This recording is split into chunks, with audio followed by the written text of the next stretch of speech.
जी जनाब। हमारे बिजनेस में तमाम expenditures, general deductions, special expenditures, method of accounting, stock taking, हर चीज़ जो है ये हमने ऑलमोस्ट जो है वो डिस्कस कर ली है। अब हमारे पास जो बिल्कुल आखिरी चीज़ रह गई, जो बिल्कुल आखिरी एरिया रह गया है, that is about depreciation and capital expenditures. Sorry. आपको पता है कि जब भी हम किसी भी एसेट को एक्वायर करते हैं, अकाउंटिंग प्रिंसिपल्स भी हमें ये कहते हैं कि हमने जब एसेट्स को एक्वायर किया तो हम उन्हें क्या करेंगे, हम उन्हें कैपिटलाइज करेंगे। मींस हम उनको एसेट शो करेंगे, हम उन्हें कभी भी एक्सपेंस आउट नहीं कर सकते। बाद में क्या होगा, बाद में जब हम एसेट्स को यूज करते जाएंगे, हम उनको इस्तेमाल करते जाएंगे, तो यूजेज बेसिस के ऊपर हम उसको डेप्रिशिएट करते जाएंगे, हम उसकी डेप्रिसिएशन चार्ज करते जाएंगे। मतलब अगर एक साल में हम जितने एसेट से बेनिफिट्स वगैरह ले रहे होंगे, हम उसी वे में, उसी पैटर्न में क्या कर रहे होंगे, वो उसको एक्सपेंस आउट करते जाएंगे in the form of depreciation. अब ये डेप्रिसिएशन टैक्स में बड़ी आसान है, इसको बिला वजह का लोग हवा बना देते हैं, किताब में जाते हैं बड़ा मुश्किल लिखा होता है, वेरी इजी है। इसमें से क्रैमिंग वाली चीजें बहुत कम है। अगर आपको बेसिक कैलकुलेशन आती है, अगर आपको अकाउंटिंग में डिप्रिसिएशन में straight W reducing balance method वगैरह आता है, तो ये आपके लिए कोई किसी भी मुश्किल किस्म की चीज नहीं होगी, किसी भी मुश्किल चीज इसमें आपको फेस नहीं करनी पड़ेगी। तो इसको आपने जिस तरह करवाऊंगा उस तरह लेके चलना है, and that will be very easy for you.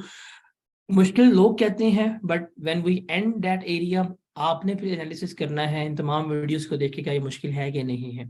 तो इसमें हमने देखना क्या है, इसमें हम देखेंगे टैक्स में जब हम एसेट्स को एक्वायर करते हैं, उनकी एक्विजिशन क्या होती है, कॉस्ट क्या होती है, हमारा मेथड ऑफ डेप्रिसिएशन क्या है टैक्स में, रेट ऑफ डेप्रिसिएशन क्या होंगे, फिर यहाँ पे टैक्स में हम इनिशियल अलाउंस देखेंगे वो क्या होता है, अगर हमारे एसेट पार्टली यूज हो रहे हैं उसको कैसे हम लेके चलेंगे, डब्ल्यूडीवी हम कैसे निकालते हैं टैक्सेबल एंटिटीज की, एग्जेम्प्ट एंटिटीज की, उसको हम यहाँ पे डिस्कस आउट करेंगे।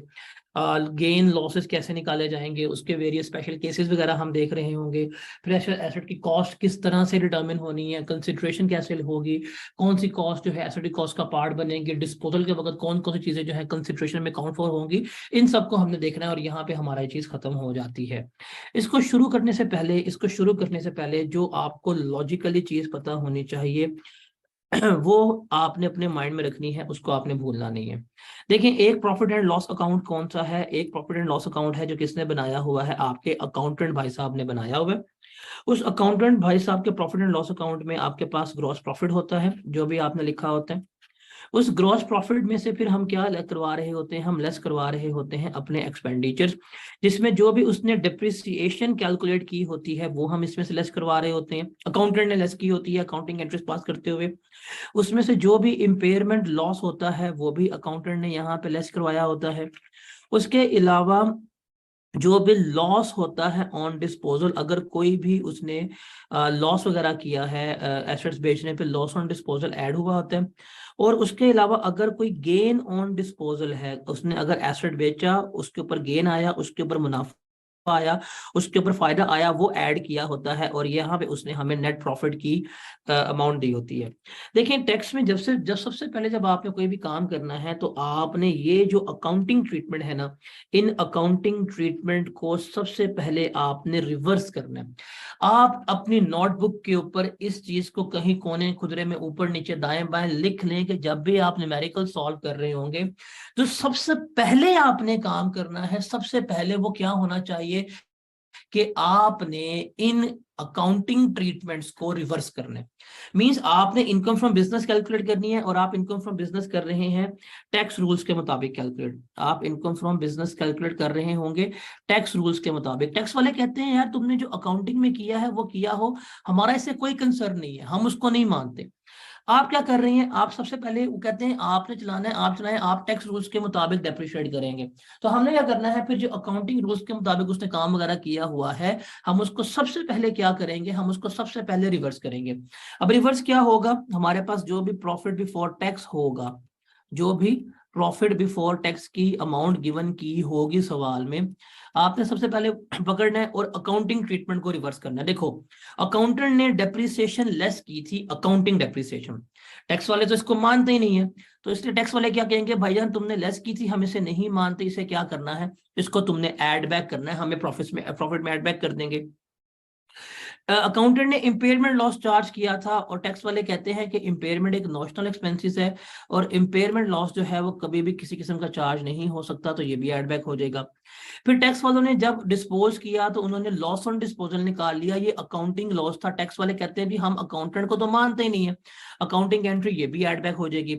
अगर आपने प्रॉपर्टी डिस्पोज की, प्रॉपर्टी पे गेन आया था, आपने प्रॉफिट में ऐड किया हुआ था, आप क्या करेंगे, आप उस गेन को यहाँ पे लेस करवा देंगे, बिकॉज ये अकाउंटिंग ट्रीटमेंट जो है इनका रिवर्स करने।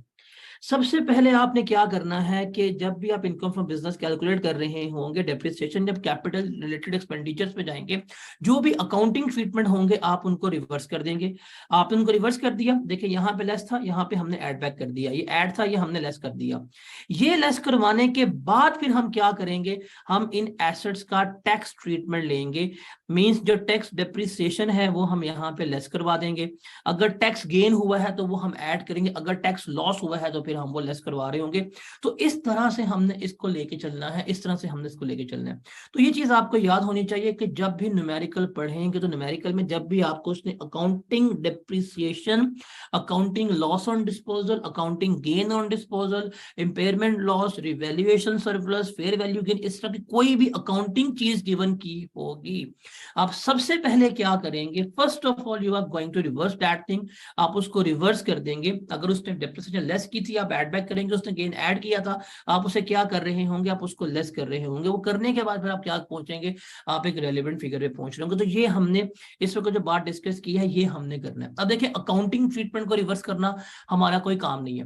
पेपर में उसने बताया अगर ये अकाउंटिंग डेप्रिसिएशन है, उसने लेस की थी, आप ऐड बैक करेंगे। पेपर में उसने बताया होगा जी ये अकाउंटिंग लॉस था, उसने लेस किया था, आप ऐड बैक करेंगे। पेपर में बताया होगा ये इंपेयरमेंट लॉस था, आप ऐड बैक करेंगे। अकाउंटिंग ट्रीटमेंट बताए होंगे, जीरो कैलकुलेशन रिक्वायर्ड। कैलकुलेशन कहां पे इन्वॉल्व होगी, जब हम टैक्स ट्रीटमेंट पे जाएंगे कि टैक्स डेप्रिसिएशन हमने किस तरह से कैलकुलेट करनी है, जब हम उसकी बात करेंगे तो वहां पे हम उसको फिर देख रहे होंगे। उसके बाद फिर हम देखेंगे कि टैक्स गेन किस तरह निकालना है, टैक्स लॉस किस तरह निकालना है। ये तमाम चीजें जो हैं हम अब हमने कैलकुलेट करना सीखनी है। ये तमाम चीजें अब हमने क्या करनी है, कैलकुलेट करना सीखनी है कि टैक्स में इसे किस तरह से लेके चलेंगे, कैसे इसका टेकअप होगा, वो हमने लेके चलना है।